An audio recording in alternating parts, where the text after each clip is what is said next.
Hello viewer, this is Rekha Sharma and you watch me once again in my YouTube channel English by Rekha में। प्यारे विद्यार्थियों, आपका पुनः एक बार यूट्यूब के इस चैनल में ढेर सारा स्वागत है। आज की इस वीडियो में हमारा टॉपिक है पंक्चुएशन मार्क।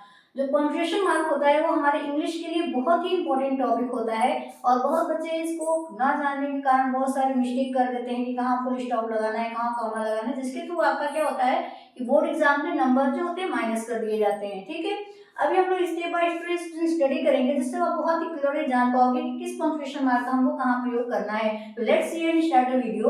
कह रहा है पहले देखिए पंक्चुएशन की हिंदी होती है विराम चिन्ह, और कह रहा है कि the use of appropriate means होता है उपयुक्त, पंक्चुएशन मार्क यानी कि उचित विराम चिन्हों का प्रयोग while writing English is called punctuation, यानी कि जब हम इंग्लिश लिख रहे होते हैं और उस समय उचित विराम चिन्ह के प्रयोग को हम लोग क्या कहते हैं, पंक्चुएशन बोलते हैं।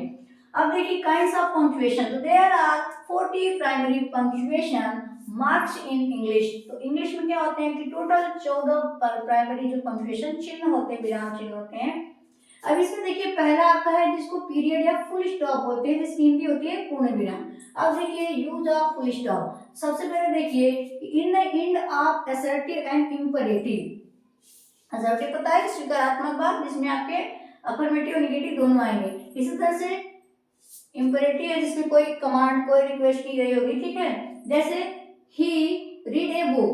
ठीक, अब इसके एंड में हमारा ये फुल स्टॉप लग गया। उसी तरह से she does not write a letter, इसके भी एंड में फुल स्टॉप लग गया।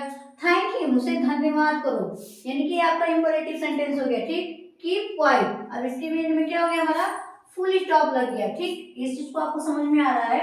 उसी तरह से इसका जो दूसरा होता है शॉर्ट वर्ड, यानी कि जो संक्षिप्त शब्द होते हैं जिसको एब्रिवाइएशन कहते हैं, और इनिशियल यानी कि लघु हस्ताक्षर जो छोटे छोटे चिन्ह होते हैं उनके यूज में भी हम फुल स्टॉप का प्रयोग करते हैं। जैसे आपने देखा यहाँ एमए है, फिर बीए है, फिर एमएलए है। इसी तरह से यस डॉट यस और शर्मा है, और शर्मा क्लास में ये भी लगा है। लेकिन इसमें आप लोग ध्यान में रखोगे, इसको हम लोग नोट कर लेंगे। नोट में हमने क्या किया है कि no use of full stop in the end of Mr or Mrs, यानी कि मिस्टर या मिसेज जब हम लिखेंगे तो उसमें हम फुल स्टॉप नहीं लगाएंगे, लेकिन जब हम लोग एसएमटी यानी कि श्रीमती लिखेंगे तो उसके लास्ट में हम क्या करेंगे, फुल स्टॉप लगाएंगे। अब देखिए दूसरा हमारा जो एक इम्पोर्टेंट टॉपिक है वो आपका पंक्चुएशन मार्क है कॉमा, जिसको अल्प विराम चिन्ह बोलते हैं। अब देखिए क्या होता है, कह रहे हैं कि it is the most important part of punctuation, यानी ये बहुत ही महत्वपूर्ण पंक्चुएशन चिन्ह होता है। ठीक, और इसके बहुत सारे यूजेस भी हैं, हम लोग थोड़ा थोड़ा करके 2-3 वीडियो में इसको डिस्कशन कर लेंगे। ठीक है, देखिए पहला है कि पार्ट्स ऑफ स्पीच के दो या दो से अधिक शब्दों को अलग करने के लिए हमें पंक्चुएशन मार्क की जरूरत पड़ती है। जी के सॉरी कामा की जरूरत पड़ती है। जैसे एक है मुकेश, दूसरा है रमेश, नेक्स्ट है आपका महेश, आर ब्रदर, यानी कि ये अलग अलग जो नाम के व्यक्ति हैं सभी आपस में क्या हैं, भाई हैं।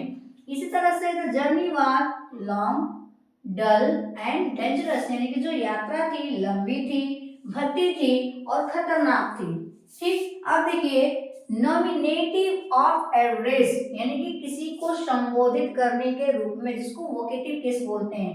ठीक है, वोकेटिव केस का जो नाउन होता है उसके पहले या उसके बाद, ठीक है, हम लोग कॉमा का प्रयोग करते हैं। जैसे हरी, ये हमारा वोकेटिव केस है, हरी को संबोधित किया जाता है कि डू यू वर्क, क्या तुम काम करते हो। नेक्स्ट है कम हियर रोहन, यानी कि रोहन को संबोधित करते हुए कहा जा रहा है कि यहाँ पर आओ। तो आज की इस वीडियो में हमने जाना पंक्चुएशन मार्क के दो यूज होते हैं, यानी कि दो पंक्चुएशन मार्क के यूज की, पहला था फुल स्टॉप और दूसरा था कॉमा। एक और हमारा इंपॉर्टेंट टॉपिक है जिसको बोलते हैं कैपिटल लेटर। तो बच्चे नहीं जान पाते कि कैपिटल लेटर का हमें कहाँ कहाँ प्रयोग करना होता है, तो अपकमिंग वीडियो में हम लोग डिस्कशन करेंगे कि how to use capital letter. Till then thank you.